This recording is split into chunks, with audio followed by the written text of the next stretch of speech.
Tony Robbins. Tony Robbins! Tony Robbins is probably the most successful and well-known motivational speaker in the world, and he has a very particular, very distinctive style of speaking. You look at your body, without that, everything else is out the door. You don't want to be richest man in the graveyard. That's not going to do it. If there is energy, if there's vitality, if there's strength, it's going to show up in your relationship. It's going to show up in your business, show up in your life. If you've worked with me before or you've watched my videos before, you'll know that I'm always talking about doing the listener's work. What is doing the listener's work? Mainly it's about emphasis and pace. So emphasis means putting clear vocal emphasis on the words that matter so that the audience can hear the difference between something that matters and something that doesn't. And pace means speaking at the pace of your listeners or your audience's thoughts. What does Tony Robbins do? His emphasis is really rich and varied and vivid. You look at your body, without that, everything else is out the door. You don't want to be richest man in the graveyard. That's not going to do it. If there is energy, if there's vitality, if there's strength, it's going to show up in your relationship. It's going to show up in your business, show up in your life. He uses the full range of his voice, all the tones in his voice, from low and serious and gravelly. Emotions are everything. To really high. Your life is not great. But his pace, he breaks all the rules when it comes to pace because he speaks extraordinarily fast. We all have had times. Have you had a time you did something and after you did it, you thought to yourself, I can't believe I said that. I can't believe I did that. That was so stupid. Who's been there? Say aye. Pace means speaking at the pace of your listeners or your audience's thoughts. How does he get away with not doing that? Many of us in this room, who's ever focused on something, you were thinking something horrible was going to happen, you experienced the pain of that failure or that challenge in your life, and then it never ever happened. Who's had this experience? Say aye. I think it's because his emphasis is so strong. He's so on his A game when it comes to emphasis, varied emphasis, strength of emphasis. Even though the pace is relentless and doesn't let up, you're not completely lost because the emphasis is there. So you can keep up just. So very quickly, 6 needs. Let me tell you what they are. First one, certainty. Now, these are not goals or desires. These are universal. Everyone needs certainty that they can avoid pain and at least be comfortable. So in this quite famous early TED talk that Tony Robbins did, he does use pauses. He does pause occasionally. Okay, so his pauses are sometimes like so short. So very quickly, 6 needs. Let me tell you what they are. First one, certainty. Now, these are not goals or desires. These are universal. But I'm really interested in where he pauses, because he doesn't pause in between each individual thought or in between each new idea. This talk is quite complicated. Well, this passage of the talk is quite complicated. I mean, he's talking about that there are 2 things that shape you, and then he quickly goes on to say that this thing about your model of the world, it has 3 parts to it. And then within that first point, your target, he sort of says, like in passing, oh, and there are 6 human needs. And then he goes back to that and goes, right, I'm going to explain the 6 human needs. So you're like 2, 3, 6, and he's not slowing down. Third human need, critical, significance. We all need to feel important, special, unique. You can get it by making more money. You can do it by being more spiritual. You can do it by getting yourself in a situation where you put more tattoos and earrings in places humans don't want to know. One place you can regularly hear pauses is when he interacts with the audience. We get what? What do you feel if you're certain? You know what's going to happen, when it's going to happen, how it's going to happen. What would you feel? Bored out of your minds. Then he does give them a pause to come back.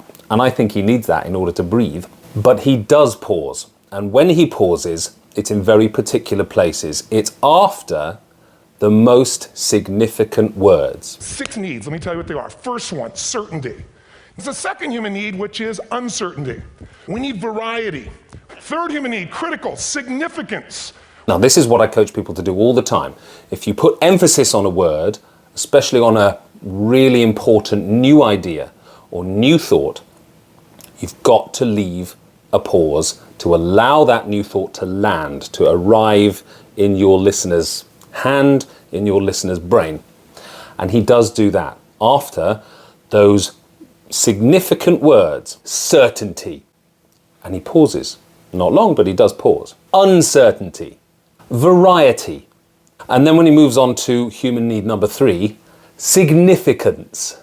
The effect of that, pausing less frequently, but in very important strategic places, is that it does lend each of those words a vividness and a significance, just the sound of them I'm talking about. Those specific points stand out because of the pauses. So ironically, even though you are sort of bowled over by the constant rush of words, there are points that you're going to remember in it. That kind of overwhelmingness of being sort of just bathed in sound, bathed in passion as you listen, is part of what's so mesmeric about the experience of listening to him speak. So then, on the few occasions when he does pause, it's like suddenly there's this moment of clarity. This rushing torrent of words and thoughts has to be interrupted now because I've hit upon a moment of true significance, true profundity. And you just have a moment to catch your breath and to mentally catch your breath and let that sink in. And so they do sink in. Now, I don't tell people what to believe spiritually, but I believe that ultimately, whatever you believe, you got to live it. And it should lead to growing and giving. If you're growing, you feel alive. If you're giving, you feel 10 times more alive. If you have a tendency to speak quickly and with great energy, and by the way, this only works, Tony Robbins speaking this way only works because of the huge amounts of energy he pours into it and the vivid, clear, and constantly varying emphasis that he puts on many of the words that come out of his mouth. If you have that, and if you do that, you do need to decide carefully and deliberately which of the key ideas in the rush of words and thoughts that are going to come out of your mouth, which of them you really want your listeners to go away and remember. That's what Tony Robbins' pauses do. They kind of create a halo of significance around what he's just said. So here's my recommendation. If you do tend to speak very quickly, and if you do find pausing difficult, or it feels too artificial, or you feel too self-conscious doing it, well, first of all, I'd say you need to work on that, because most good speakers do pause frequently, and they pause as much as their listeners need them to. What you could experiment with is thinking more about emphasis. As Tony Robbins shows, you can just about get away with speaking really quickly as long as your emphasis is really varied, really rich, and really clear. Thanks for watching. Do subscribe. Do like the video. Do share it with people. Share it with your friend who speaks really fast. Share it with your friend who loves Tony Robbins. See what they think.